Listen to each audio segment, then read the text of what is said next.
I've decided to start a new life without you. The words hung in the air of the upscale restaurant where we'd gathered.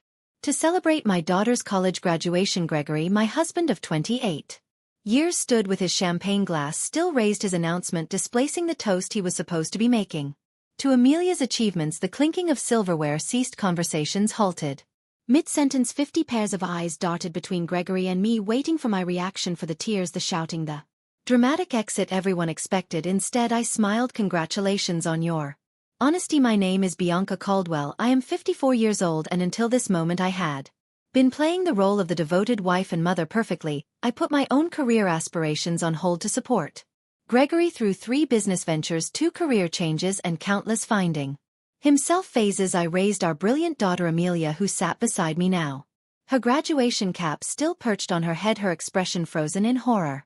From the corner of my eye, I could see Cassandra Wells, Gregory's much younger girlfriend, shifting uncomfortably at the back table where she sat with people I had considered friends for decades, the same friends who apparently knew about the affair but never thought to tell me, the same Cassandra who had attended our Christmas parties, who had once called me for advice about her career. With practiced calm, I reached into my handbag and pulled out a sealed cream-colored envelope. I placed it gently beside Gregory's plate. "What's this?"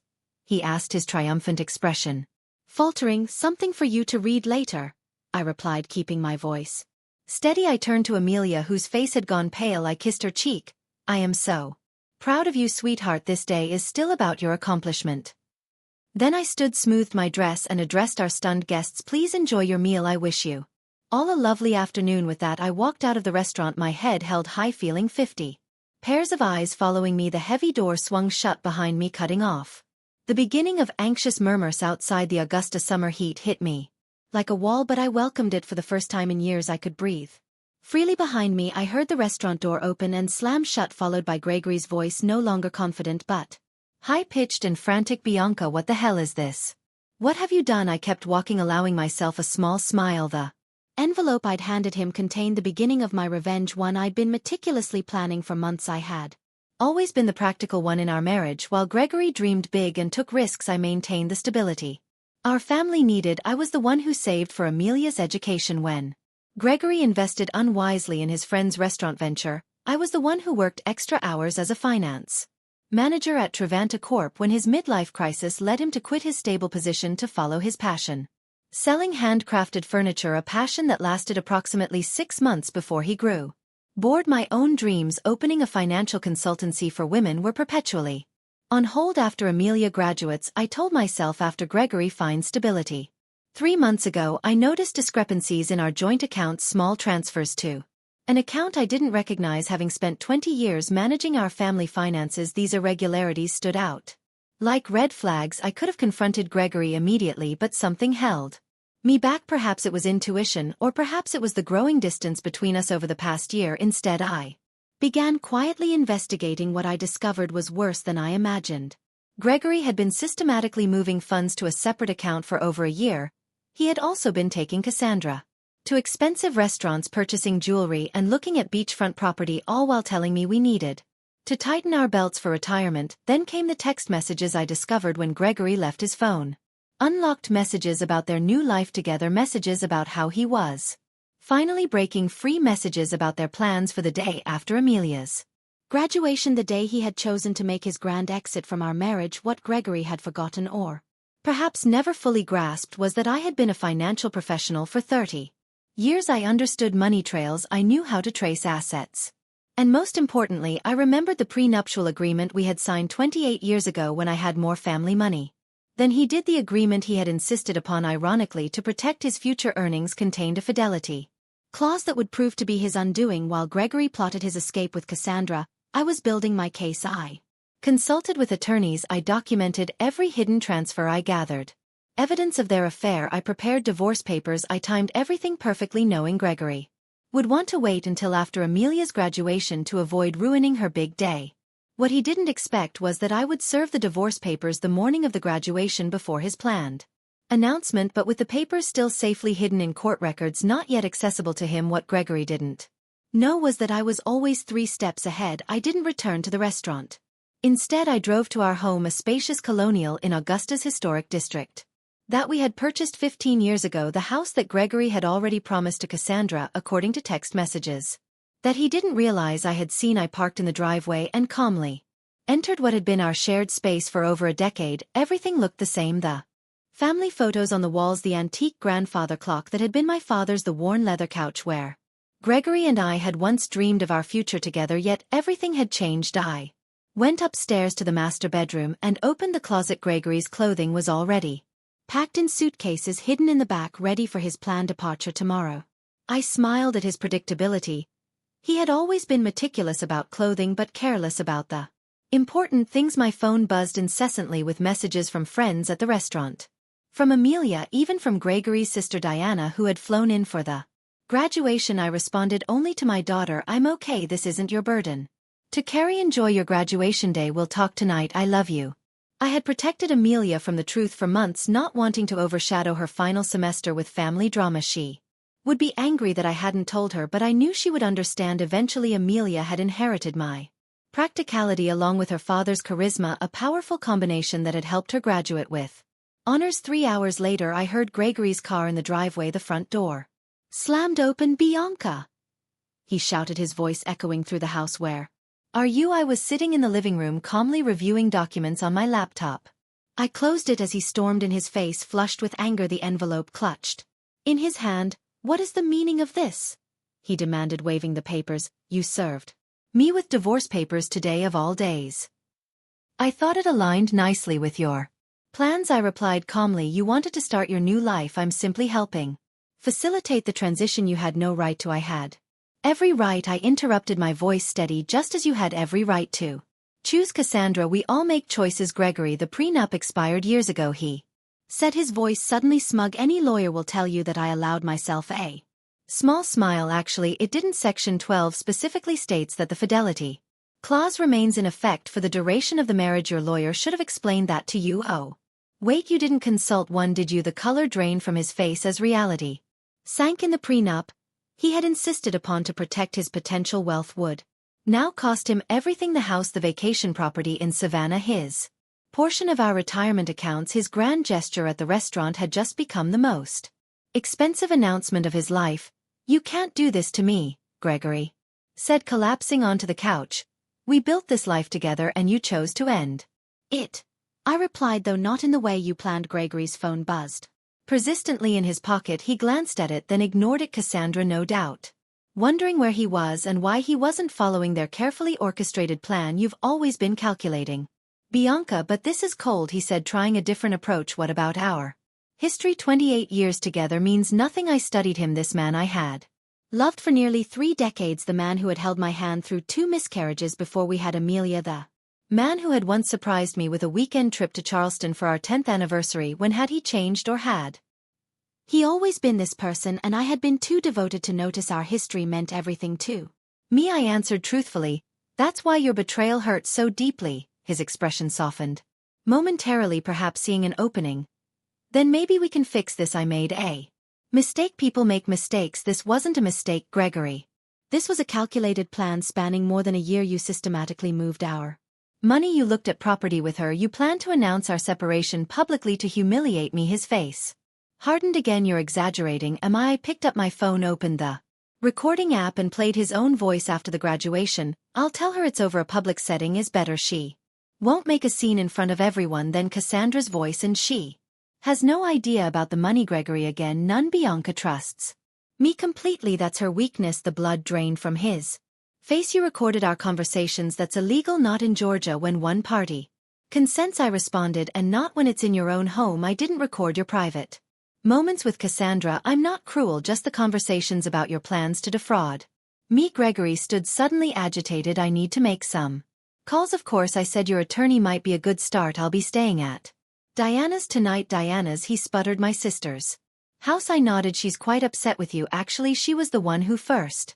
spotted you and Cassandra together last Christmas. She didn't tell me immediately. She confronted you first. You promised her it was nothing, that you would end it. When she realized you hadn't, she came to me." This was another blow. He hadn't anticipated Diana, and I had always been close, but Gregory never imagined his own sister would choose my side. "Everyone's betraying me," he muttered. "Ironic, isn't it?" I gathered my purse and a small overnight bag I had packed earlier.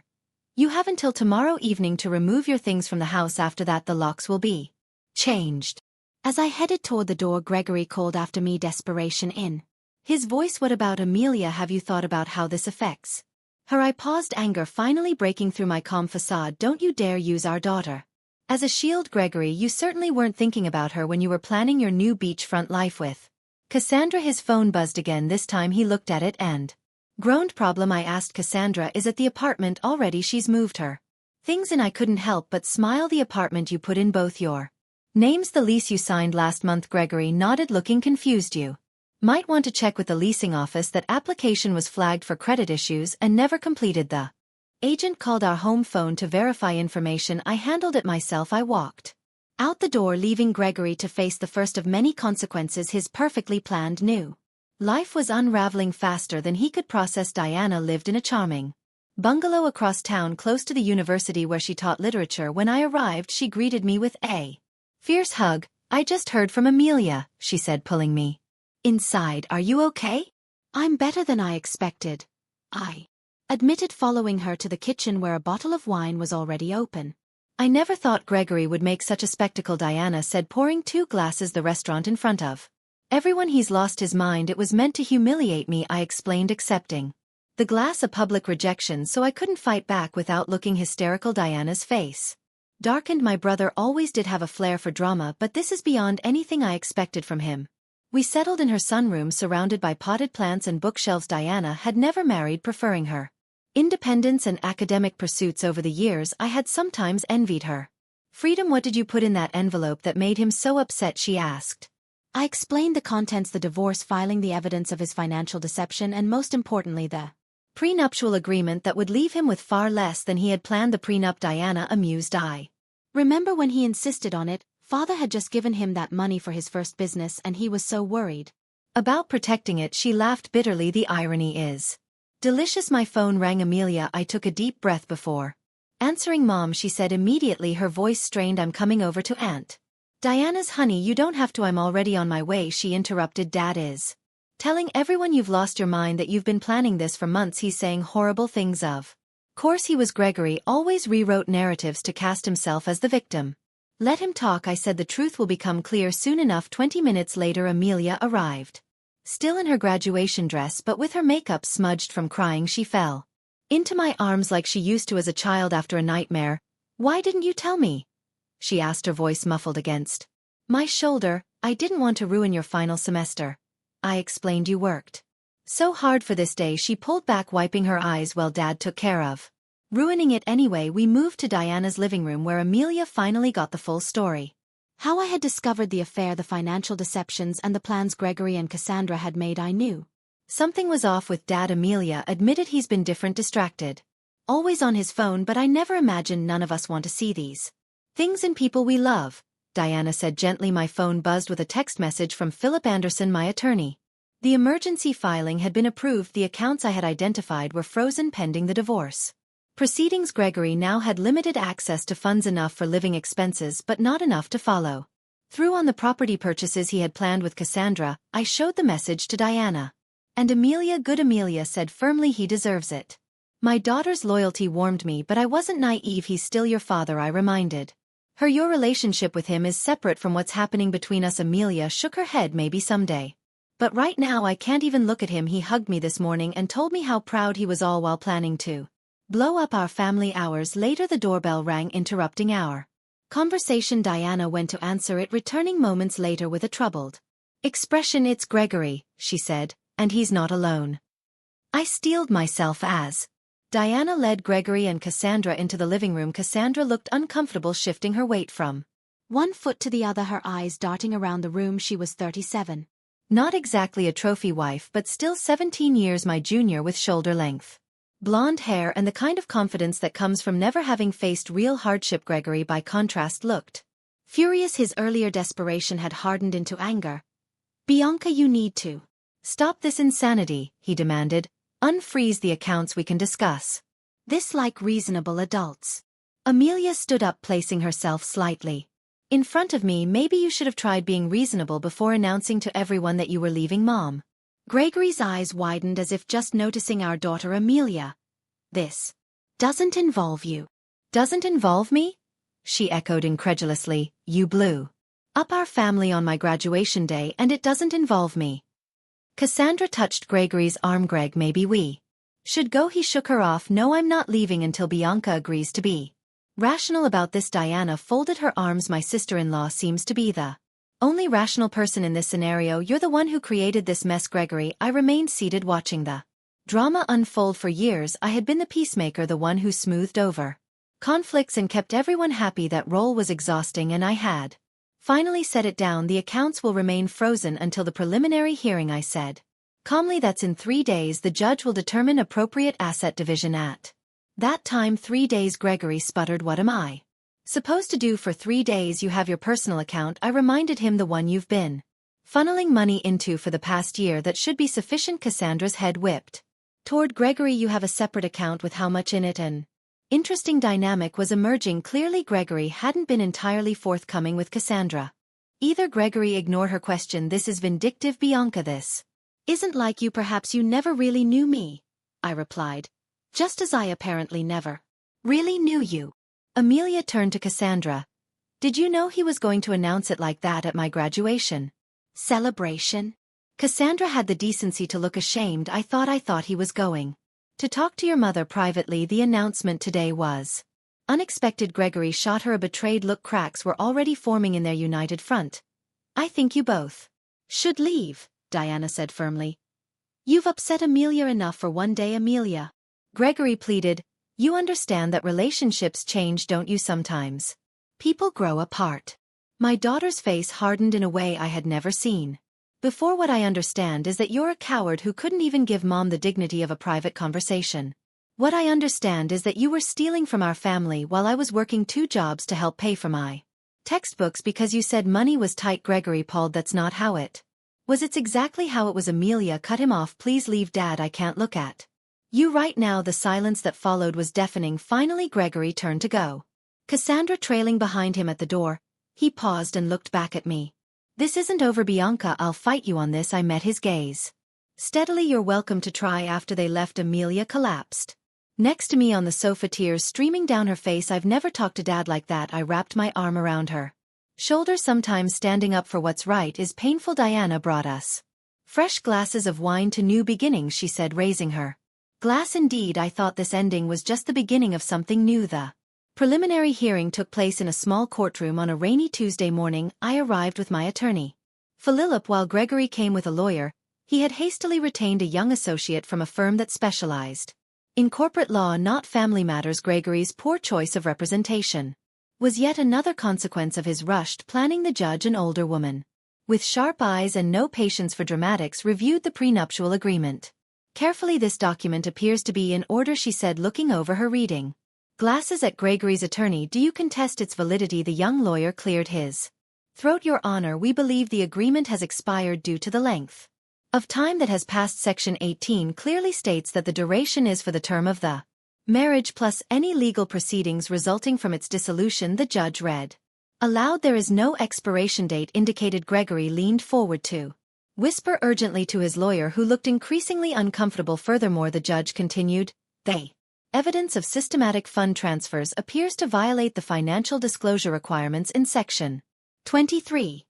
She shuffled through the papers, then looked up.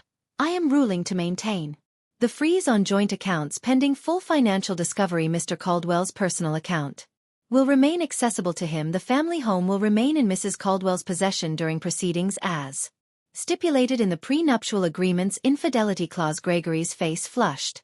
Doc read, this is outrageous, he muttered loud enough for me to hear. The judge fixed him with a stern look.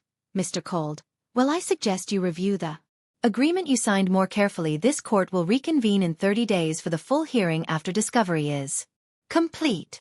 As we left the courtroom, Gregory caught up to me in the hallway. Bianca, please, we need to talk about this. Reasonably 28 years together has to count for something. It counted for everything, I replied. Until you decided it didn't. I walked away, leaving him standing alone in the courthouse corridor. The weight of his choices finally beginning to sink in. Words spread quickly through our social circle. Friends called daily, some offering support, others seeking gossip. I maintained a dignified silence about the details, simply saying, "Gregory and I are separating. These things happen." Meanwhile, Gregory's carefully constructed facade was crumbling. The image he had cultivated, successful businessman, devoted family man, was tarnished beyond repair.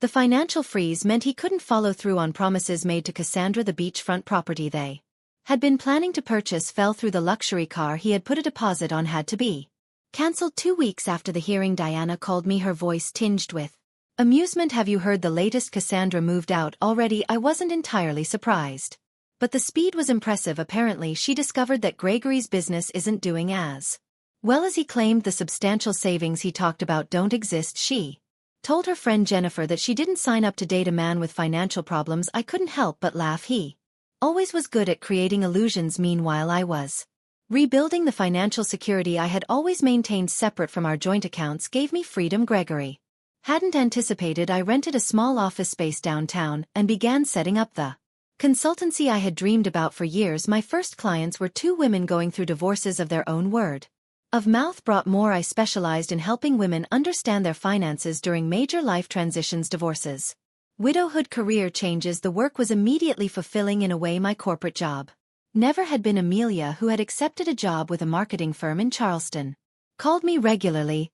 "I'm so proud of you, Mom," she told me after I described my growing client list. "You're helping people during their worst moments."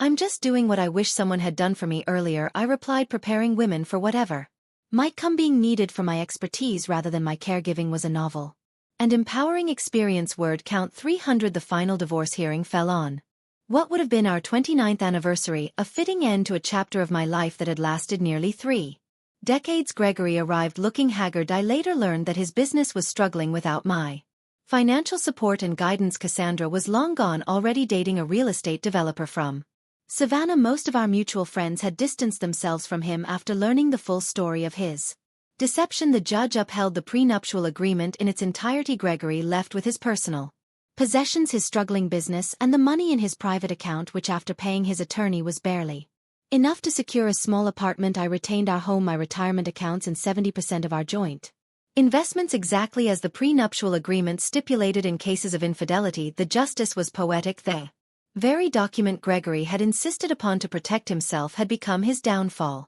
As we left the courtroom, Gregory approached me one last time. "I made a terrible mistake," he said quietly. "Is there any chance we could know?" I interrupted, gentle but firm. "That door is closed." "I understand," he replied, and for once I believed he did. "I hope you find happiness, Bianca. You deserve it." It was perhaps the first honest thing he had said to me in years. 6 months later, my consultancy, Caldwell Financial Transitions, was thriving. I had moved from the small office to a larger space and hired 2 associates. I specialized in helping women secure their financial futures, particularly through major life changes.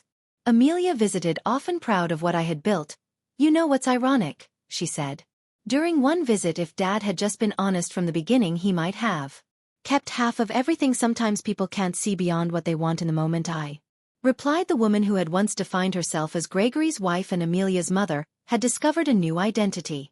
Mentor, business owner, and advocate. The envelope I had handed Gregory at the restaurant hadn't just been my escape plan. It had been the key to a door I never knew existed behind it. I found not just revenge but reinvention in securing my financial future. I had also reclaimed something far more valuable: myself.